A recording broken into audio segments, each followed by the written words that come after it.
यहाँ पे 1 नंबर में दिया गया है संज्ञा। किसी वस्तु, व्यक्ति या भाव के नाम को संज्ञा कहते हैं, जैसे हिमालय, श्याम, घड़ी, पुस्तक इत्यादि। संज्ञा के भेद। संज्ञा के 5 भेद होते हैं: जातिवाचक संज्ञा, व्यक्तिवाचक संज्ञा, भाववाचक संज्ञा, समूहवाचक संज्ञा और द्रव्यवाचक संज्ञा। यहाँ पे 2 नंबर में दिया गया है सर्वनाम। जो शब्द संज्ञा के स्थान पर प्रयोग किए जाते हैं तो उसे सर्वनाम कहते हैं, जैसे वह, मैं, हम लोग, तुम, आप इत्यादि। सर्वनाम के भेद। सर्वनाम के 6 भेद होते हैं: पुरुषवाचक सर्वनाम, निश्चयवाचक सर्वनाम, अनिश्चयवाचक सर्वनाम, संबंधवाचक सर्वनाम, निजवाचक सर्वनाम और प्रश्नवाचक सर्वनाम। यहाँ पे 3 नंबर में दिया गया कि विशेषण किसे कहते हैं, तो जो शब्द संज्ञा और सर्वनाम की विशेषता बताए उसे विशेषण कहते हैं, जैसे काली गाय, उजला घोड़ा, मोटा आदमी। विशेषण के भेद। विशेषण के 4 भेद होते हैं: संख्यावाचक विशेषण, गुणवाचक विशेषण, परिणामवाचक विशेषण और सर्वनामिक विशेषण। 4 नंबर में यहाँ पे दिया गया है समास। 2 या 2 से अधिक पदों के मेल से बने शब्द को समास कहते हैं, जैसे गंगा का जल बराबर गंगा जल।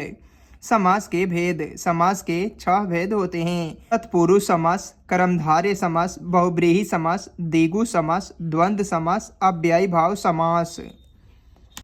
5 नंबर में यहाँ पे दिया गया है कि क्रिया। जिस शब्द से किसी काम के करने या होने का बोध होता है तो उसे क्रिया कहते हैं, जैसे खाना, पीना, जाना, आना इत्यादि।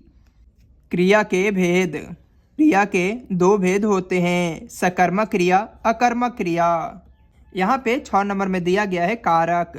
संज्ञा या सर्वनाम के जिस रूप से वाक्य के अन्य शब्दों के साथ उसका संबंध सूचित हो उसे कहते हैं। कारक के भेद। कारक के 8 भेद होते हैं: कर्ता ने कर्म को करण से, संप्रदान को के लिए, आपादान से, संबंध काके की, अधिकरण में पर, संबोधन है अजी अहो।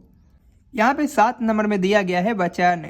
शब्द के जिस रूप से उसके एक अथवा अनेक होने का बोध हो उसे वचन कहते हैं, जैसे गाय का गाय होता है, नदी का नदिया होता है। वचन के भेद।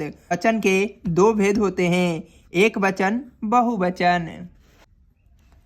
8 नंबर में यहाँ पे दिया गया है संधि। 2 वर्डों के मेल से जो विकार पैदा होता है तो उसे संधि कहते हैं। संधि के भेद। संधि के 3 भेद होते हैं: स्वर संधि, व्यंजन संधि, विसर्ग संधि।